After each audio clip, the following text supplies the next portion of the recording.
this year's almost coming to an end, right? It's been a crazy 2020, and where broadband and education go in 2021, there's a lot of opportunity and a lot of glass half full things to think about. So maybe just your parting thoughts around where we go, what we do, what we can help with, and or anything you just like to share as we close out this episode. We'll start with kind of go around the clock. We'll start with Libby.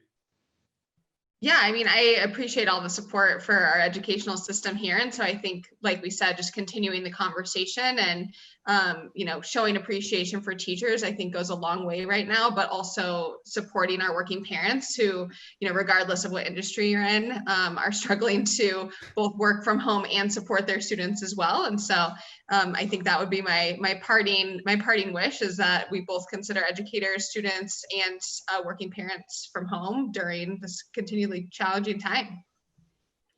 Mr. Worthen. I actually want to talk or close with the fact that education has done a great job talking about STEM in the last few years. And I think that's opened up minds to an environment like we have today, because I've been asked in the last 2 months by legislators and also multiple community colleges about what kind of students can we prepare for you. And the fact of the matter is, there's a shortage of technicians that understand routers. There's a shortage of fiber splicers. There's a shortage of construction crews. I think that this is helping, and I hope education continues this conversation, because in the past, when I was in school, the focus was on getting into the university, and I actually feel like the focus should shift a little bit to getting into trade school, because we have a need for a technical catalog of employees, and the STEM focus has really helped with that. And the fact that I've been asked by colleges to say, what programs can we put together for you? These are the same colleges that are probably cutting their hospitality programs and whatnot in response to the pandemic. And I think that's a harsh realization on their part, but also it's the new reality. And there are so many positives out of this, and it's a great problem to have, that we need a workforce to educate. And I love the idea of a public-private partnership with education. Awesome. Dr. Dave. Yeah, I've got I guess a close on an optimistic note. I guess it's maybe not a big sample size, of course, but just sounds encouraging that because of the pandemic and the lockdowns and the kind of really changed everything, it sounds like in some ways it has made, we've talked the whole hour about how it's made things so difficult for teaching, but in some ways it has made it easier. And I think what my daughter observes is that, students kind of miss their friends, they miss school, and so they kind of want to be there and even the learning. And so it's kind of the classrooms have, I guess a phrase, classroom management has been easier. It's just it's kind of changed everything, and everything's new, but it's kind of optimistic that as hard as it is for the students, they're there ready to try as hard as they can. Awesome. Mr. Pappas.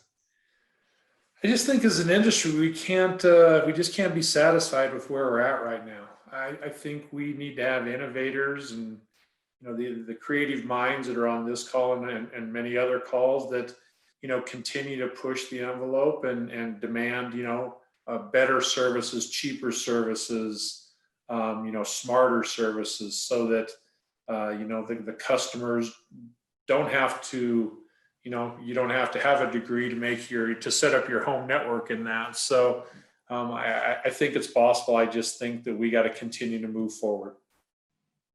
Awesome. And we'll close with Mr. Hollister. Yeah, I think, we're seeing momentum build. Obviously we know broadband can bring huge economic benefits to any community. It's obviously why many of us on this call have stayed in this industry to try and drive that. And, telehealth is obviously a huge issue, and being able to get affordable or just get access to telehealth. And then now education has become, such a huge aspect in all of this too. So what I'm really hoping now that's happening is like, what else do we need to all agree to make this happen? We've got to solve this problem. And we can't stop talking about it. We've got to, get out there and vote next week for the things that are important to education, but also are going to continue to drive broadband. Don't stop talking about it. You're on a common platform with every friend, every neighbor, everyone you communicate with understands this problem and can get behind it. And to Dennis's point, we've got to solve it.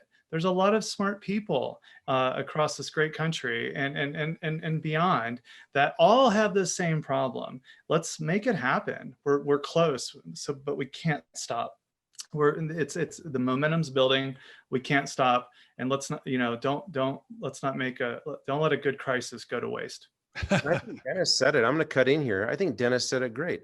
We got to do better, right? As a provider, we got to do better. And the point I made earlier in the conversation is, if you're not spending money with a provider that's doing better, figure out who's going to do better, right?